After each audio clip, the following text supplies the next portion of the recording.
Hello hello, j'espère que vous allez bien, on se retrouve pour une nouvelle vidéo. Alors aujourd'hui on est pas dans mon bureau, vous le voyez, on est en cuisine. Et oui, alors je vais vous expliquer tout ça. Première des choses avant de démarrer cette vidéo, je voudrais vous remercier parce qu'on a dépassé les 1000 abonnés. Donc je voulais vous dire merci, je suis super contente, ça fait super plaisir. Je vois que vous êtes de plus en plus à me suivre, que j'ai toujours que des commentaires extrêmement bienveillants, que vous appréciez les vidéos et que vous passez des bons moments en les regardant parce que bien malgré moi, j'ai bien compris que des fois je peux être très drôle, malgré moi. Donc du coup, je suis super contente et j'espère que ça va continuer comme ça pendant encore très très longtemps. Voilà. Alors, pour cette année 2024, je me suis dit que c'était sympa que je fasse aussi un peu de contenu sur d'autres passions, d'autres choses que j'aime que les loisirs créatifs. C'est pour ça aussi que la dernière fois, je vous ai par exemple fait une petite vidéo à la pizzeria où je travaille pour vous montrer d'autres facettes de ma personnalité.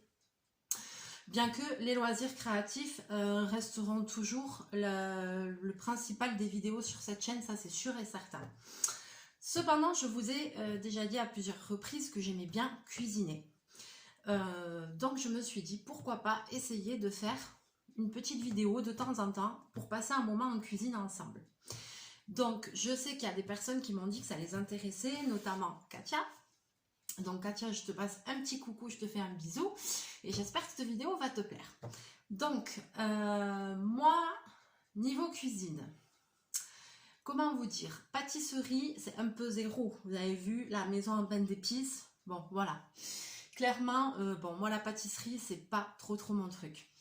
Par contre, je vous ai fait aussi la vidéo sur le repas éthiopien que j'avais préparé pour mes amis.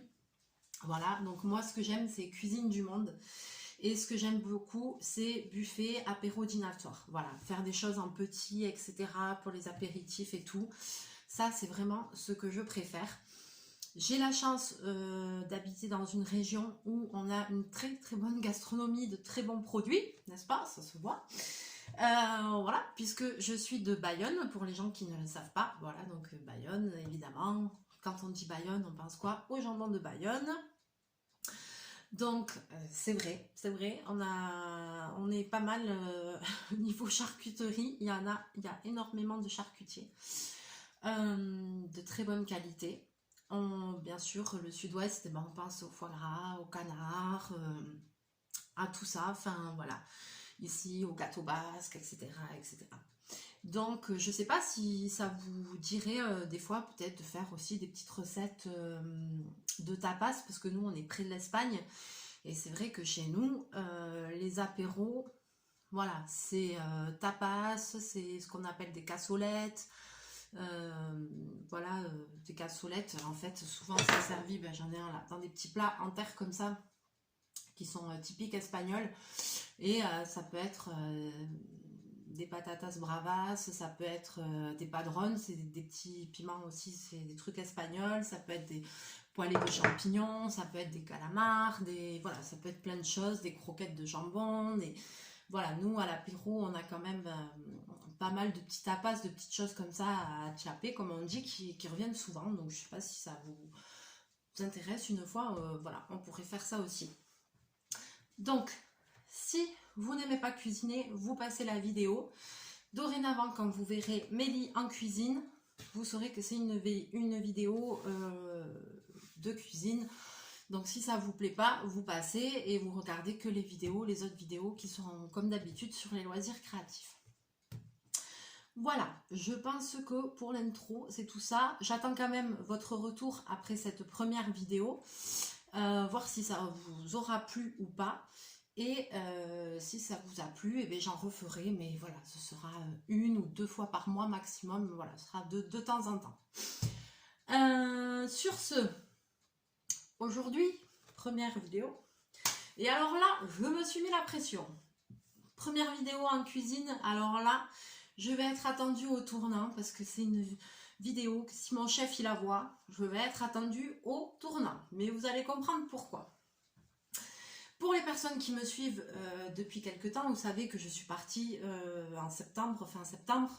Je me suis fait un petit road trip. Je suis partie avec ma vieille C3 pourrie, hop, et je suis allée presque jusqu'à Naples, en Italie. Ben ouais, j'avais envie d'aventure, donc je me suis fait un petit road trip. Je suis partie toute seule avec ma bagnole en Italie, et je me suis dit que j'avais jamais fait de vrai voyage de ma vie. Le plus loin que j'avais été, voilà, j'ai été un petit peu, je suis allée à Disneyland, je suis allée au Puy du Fou, je suis allée au Portugal et je suis allée aussi à Madrid plusieurs années de suite. Mais c'est vrai que j'avais jamais fait un beau voyage comme ça. Pendant 15 jours, je suis partie toute seule, ça m'a fait un bien fou. Et voilà, c'était un peu un défi pour moi aussi de voir si, sans réserver rien ni rien, voir si j'allais me démerder, me débrouiller toute seule. Et en fait, oui, je me suis très bien débrouillée. Et je pensais pas être capable même de faire autant de routes. Et ben si, je suis partie et j'ai réussi à revenir. Bon, ben c'est parfait. Donc aujourd'hui, je vous parle de ça parce que la première recette qu'on va faire ensemble, c'est une recette que j'ai découverte en Italie.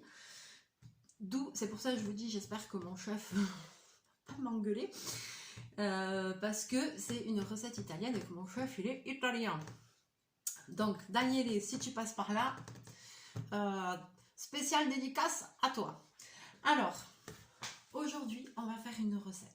Alors là, pour l'apéro, c'est parfait. Vous allez voir, c'est facile, très facile.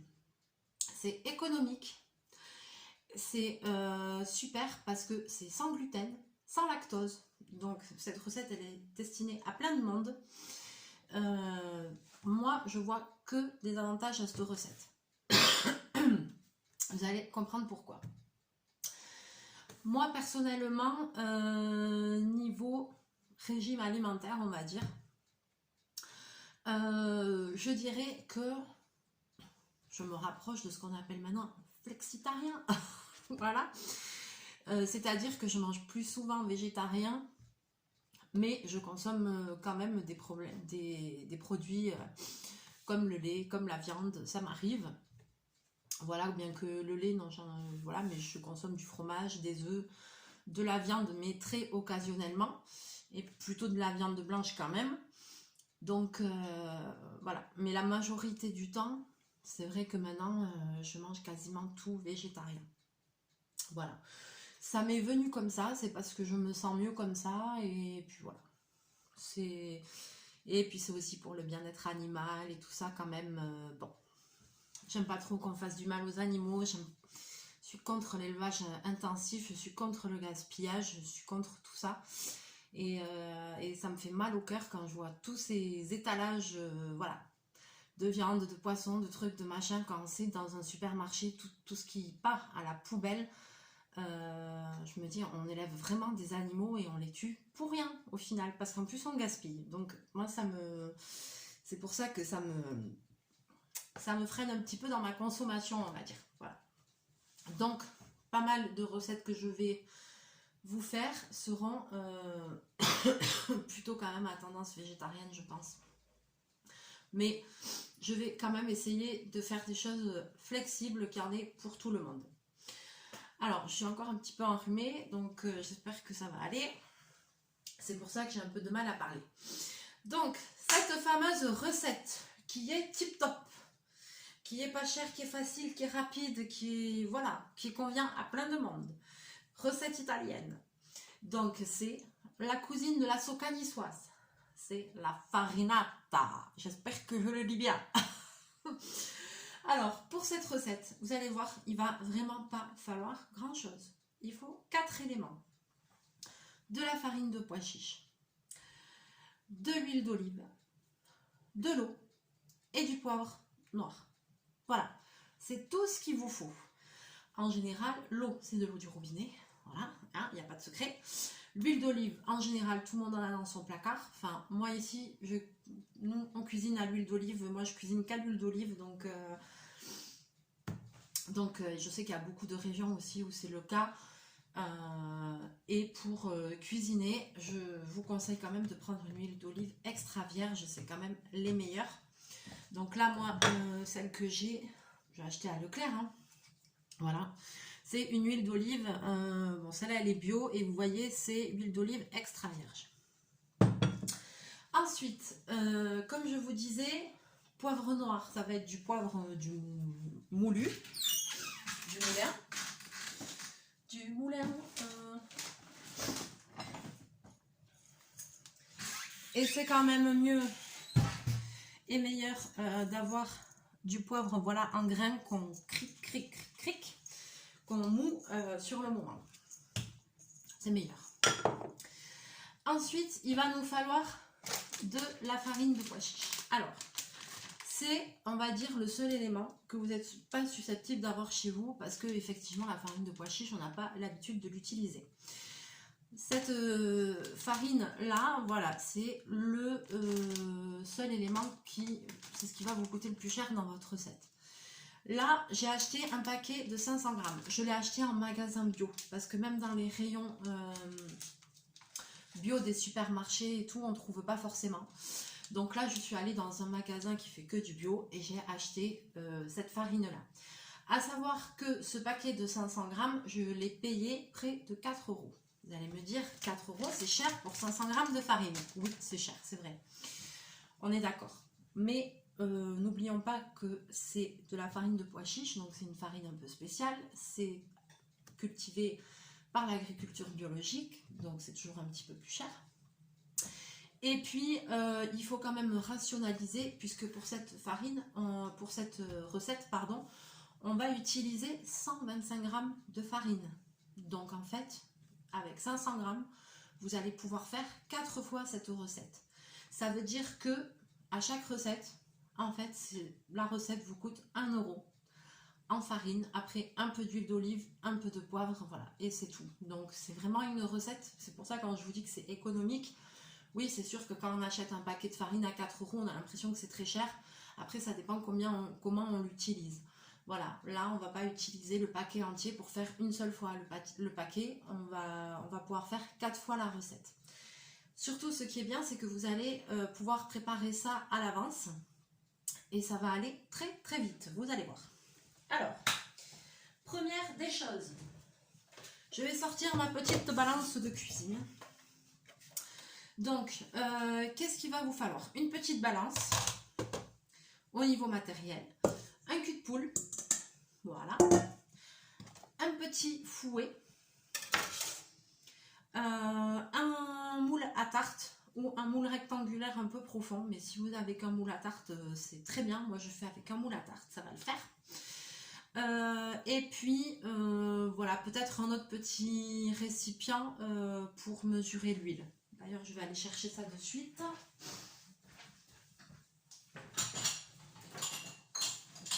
Voilà. Allez, je vais vous basculer un petit peu.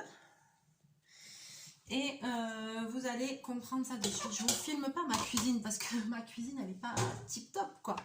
Mais ce qui compte, c'est la recette et le résultat qu'on va obtenir. Donc, j'allume ma balance. Je vais régler sur les grammes. Ok. Donc, comme je vous disais, 125 grammes de farine de pois chiche. Si vous n'avez pas de balance, bah vous faites avec un verre mesureur. Ah bah super, ma balance s'est arrêtée. Ah bah ça commence.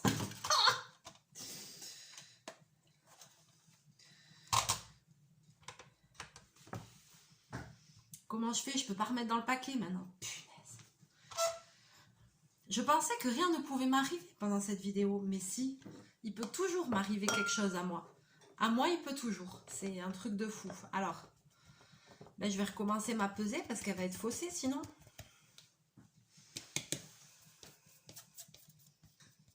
Ah non, mais au secours, mais au secours, mais au secours. Alors, je vais faire la tare. Ah oui, j'ai pas appuyé sur le bon bouton. Ok. Comme de juste, quoi. Alors, 125 grammes.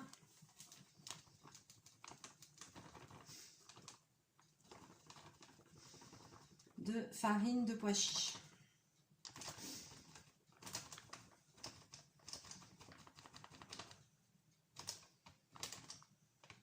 Voilà, hop, j'ai le compte. Et après cette recette aussi, je vous montrerai comment je conserve mes farines et mes choses qui sont ouvertes, etc. Donc 125 g de farine de pois chiches. Je prends mon petit cul de poule et qu'est-ce que je fais? Je mets dedans tout en entier.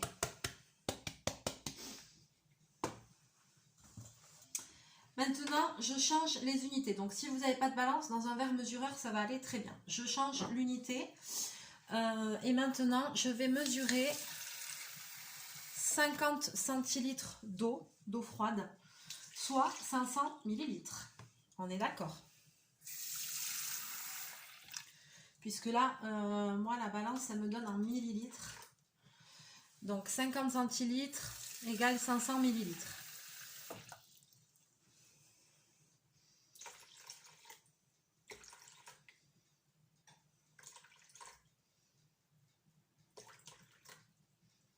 Voilà. Maintenant, hop, je vais tout simplement mettre l'eau dans la farine de pois chiches et délayer. C'est tout ce que je vais faire. Je ne mets pas tout d'un coup, je mets un petit peu et je commence à remuer. Alors, je vous montre ce que ça donne. Je vais pencher un peu le cul de poule pour que vous voyez bien, parce que j'ai pas l'habitude de tourner des vidéos de cuisine, donc là vous voyez ça fait une pâte déjà. Hop, et je vais continuer à ajouter de l'eau. Voilà, je vais faire en 2-3 fois.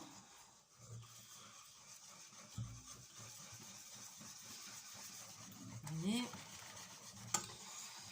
Je ramasse bien tout ce qu'il y a sur les bords.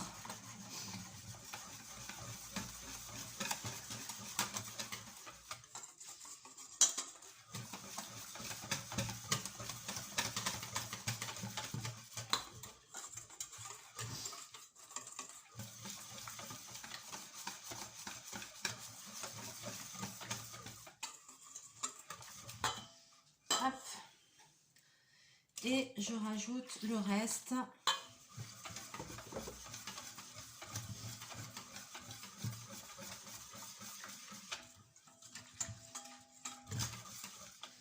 Et voilà ce que j'obtiens. Vous voyez, j'obtiens une pâte très, vous voyez, ça tient même pas, très liquide. C'est normal, c'est vraiment le résultat que vous devez obtenir. Une pâte, voilà, c'est même plus liquide qu'une pâte à crêpes, mais c'est normal.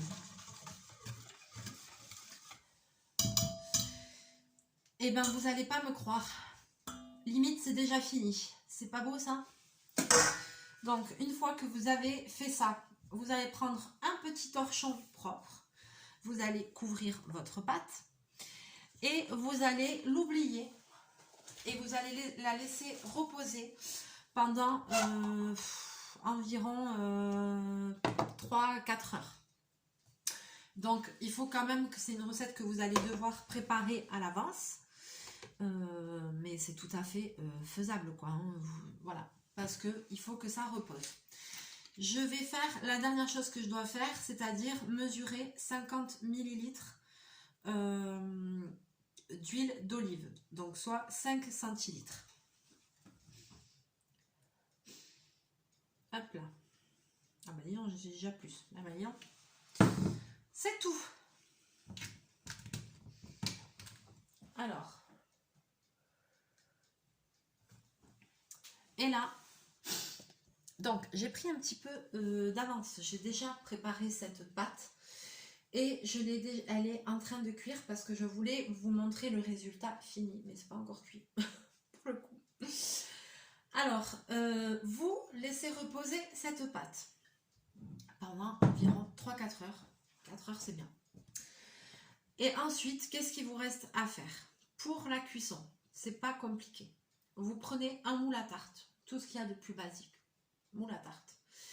Vous prenez l'huile d'olive que vous avez mesurée, un pinceau et vous badigeonnez bien tout le tour, tout le fond du moule d'huile d'olive. Et si vous reste un peu d'huile d'olive, vous en remettez, vous le mélangez à la pâte.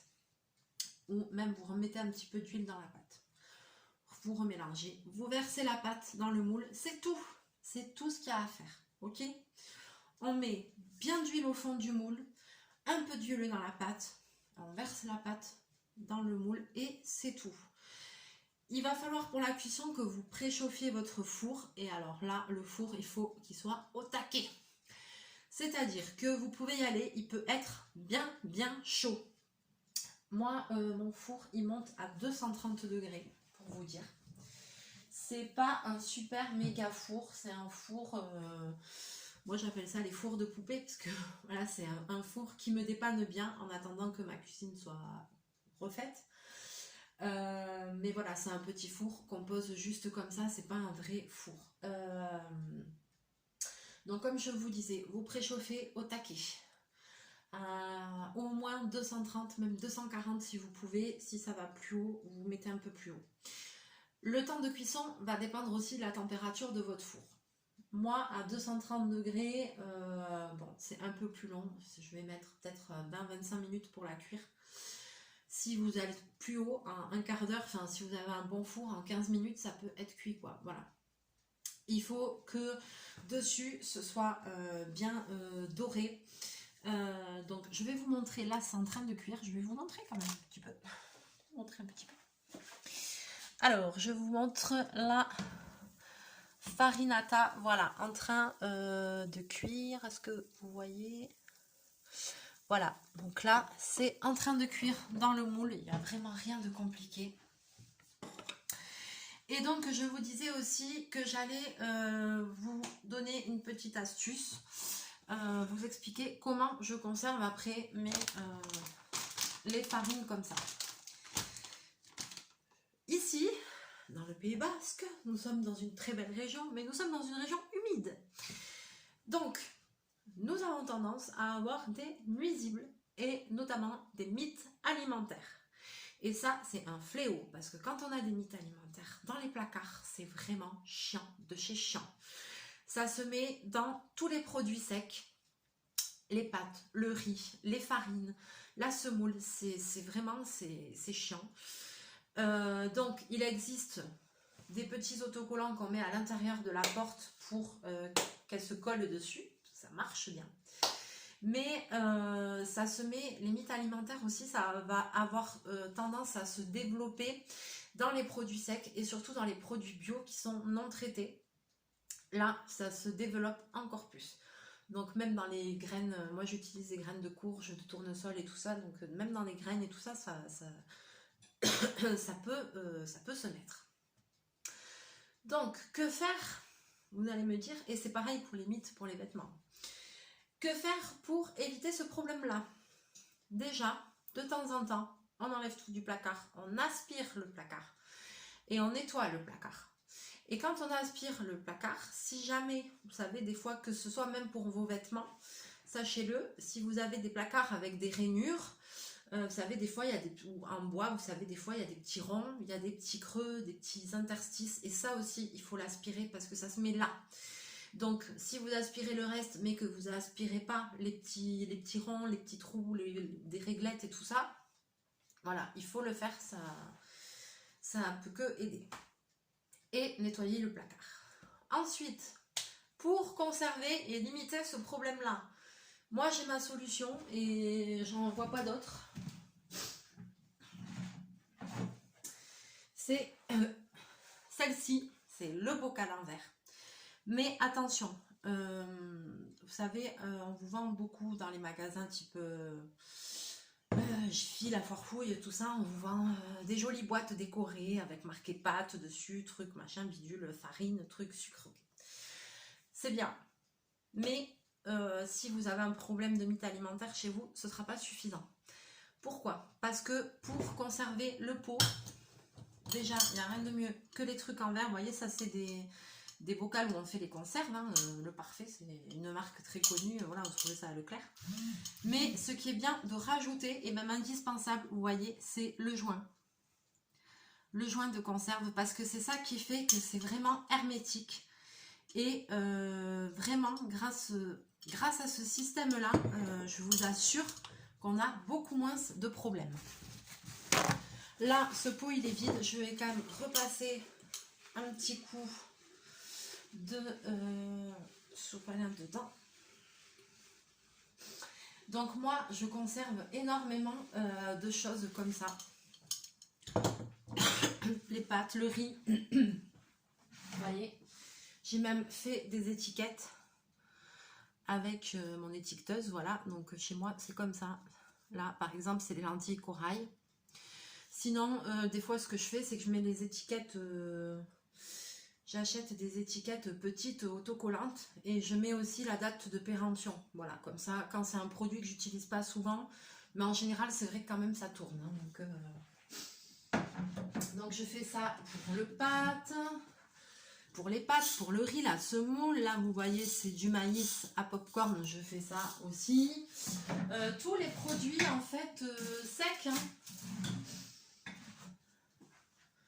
Vous voyez, boulgour, quinoa,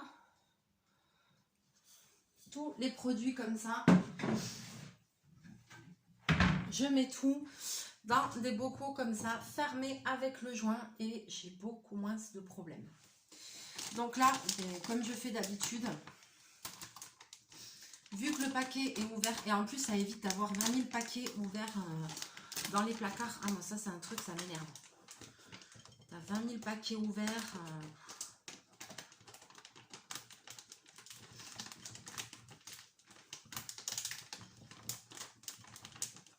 Donc là,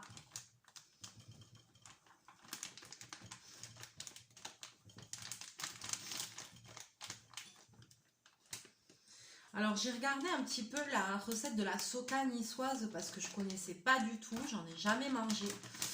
Voilà, mais j'ai entendu que la farinata ressemblait à la soca. J'ai vu des recettes un peu différentes. C'est vrai qu'il y a de la farine de pois chiche, mais j'ai vu que dans certaines recettes, il me semble qu'il y avait des œufs ou je sais pas. Là, vous avez vu, dans la farinata, c'est vraiment de la farine et de l'eau. Il n'y a aucun produit d'origine animale. Il n'y a pas de gluten, il n'y a pas de lactose.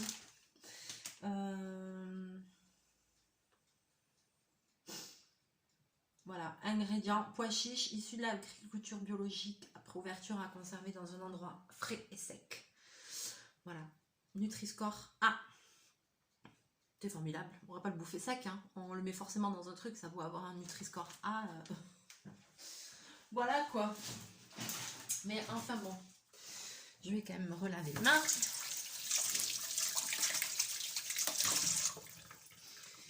Et alors, je ne sais pas si vous vous intéressez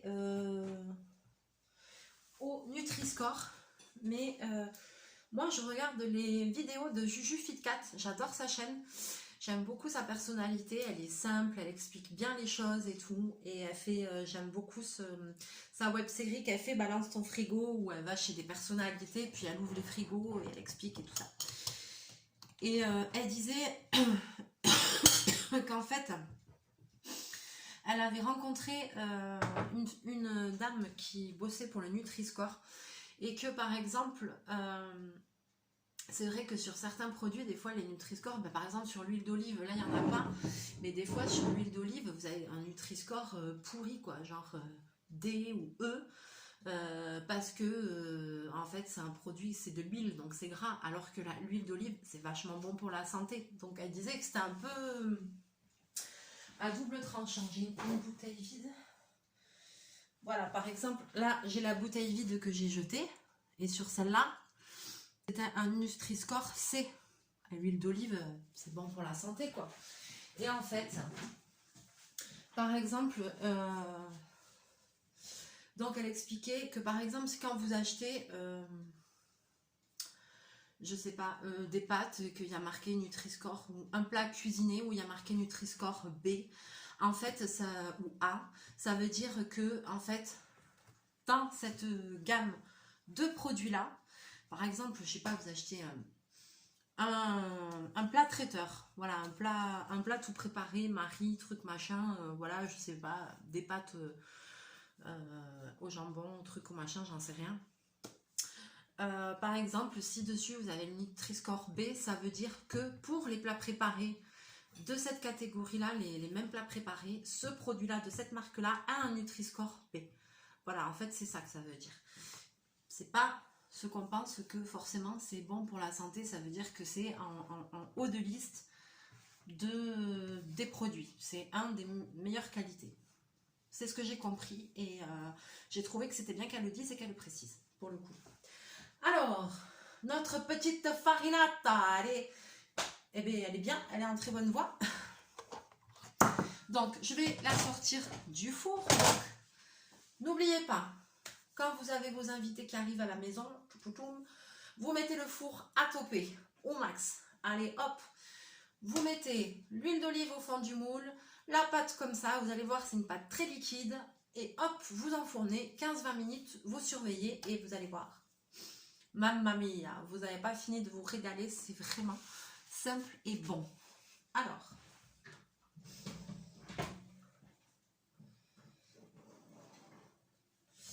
là, elle est cuite, limite, il manquerait un petit peu. Je vais essayer de ne pas me cramer parce que ça sort du four. Donc, vous voyez, on obtient une petite galette comme ça. Qui commence, là, elle commence juste à dorer sur la surface. Je vais peut-être la renfourner un petit peu après. Et donc, qu'est-ce qu'il vous reste à faire? Poivre noir.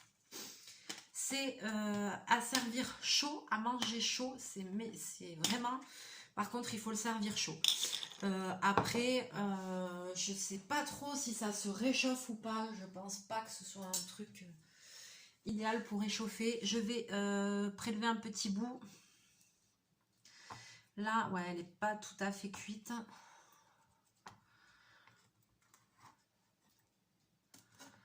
J'aurais aimé vous montrer, mais là, c'est pas assez cuit. Mais ça commence, il manque pas beaucoup. Donc, en fait, ensuite, ce que vous faites, poivre noir direct dessus. Et vous mangez chaud comme ça.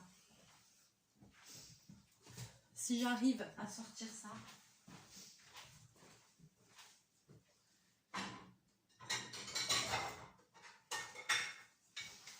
Là, ça manque encore un petit peu de cuisson, mais pour la vidéo, évidemment, je ne peux pas attendre 100 ans. Donc, si j'arrive à la sortir, ce serait cool, mais j'ai pas trop d'espoir.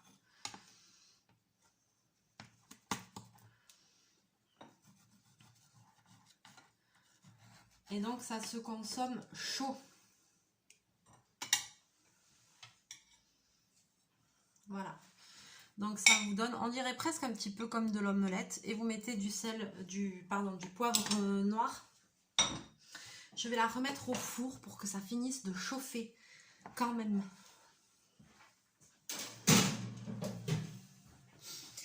Et vous allez voir que, bon, là, c'est pas assez cuit. Donc, forcément, ça fait un truc, je vais avoir du mal à le prendre à la main. Voilà, parce que c'est pas assez cuit. Mais normalement, quand c'est bien cuit, après, vous coupez en carré ou en parts. Et ça se tient à la main, ça se mange comme ça. C'est vraiment un plat un peu esprit street food. Parce que en Italie, ils mangent ça tout au long de la journée. Hein. C'est comme la focaccia, hein, c'est pareil.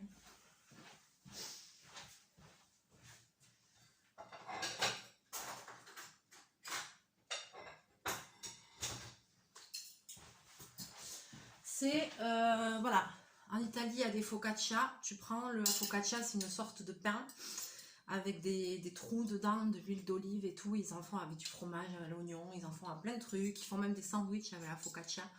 Et la farinata, c'est pareil. Soit ils la servent, comme je vous ai dit, à l'apéro, soit ils la mangent comme ça, sur le pouce et tout. Ça fait partie de la street food italienne, quoi. Et c'est super bon.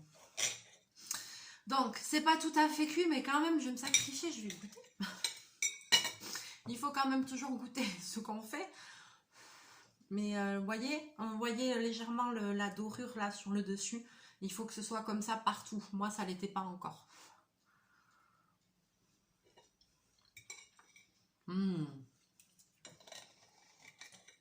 Et ben c'est bon quand même. Hein. Ça va être nickel. Top, top, top. Ah oui, il faut goûter. Hein. Nickel. Encore 5-10 minutes de cuisson et c'est bon. Parce que moi, j'ai pas un super four de compète. Voilà pour cette petite recette. Alors, j'attends votre retour avec impatience. J'espère que ça vous aura plu. Et ben, j'attends vos commentaires pour que vous me disiez tout simplement si vous avez envie de voir d'autres petites recettes comme ça, toutes simples. Ou si vraiment ça vous plaît pas, dites-le moi aussi, je vais pas me vexer, il n'y a pas de souci. Mais voilà, même si ça intéresse que quelques petites personnes, de temps en temps je ferai une petite recette comme ça si vous voulez, parce que moi j'aime bien cuisiner, j'aime bien passer, ça me vide la tête. Et j'aime bien recevoir, j'aime bien faire plaisir, donc quand je peux apprendre des nouvelles choses, voilà, j'apprends mes petites recettes, j'apprends toute seule en regardant beaucoup de tutos sur YouTube, principalement. J'aime beaucoup aussi regarder les chefs club, les choses comme ça, parce qu'on prend des trucs, des choses vite fait et tout, c'est sympa. Les food hacks et tout ça, j'aime bien. Voilà. Sur ce, je vais vous laisser là, j'attends votre retour. N'hésitez pas à liker, partager la vidéo, n'hésitez pas à me laisser vos petits commentaires. J'espère que cette nouvelle série va vous plaire. Et puis je vous fais plein de bisous, plein de mouchous et on se retrouve très bientôt en vidéo. Bye bye!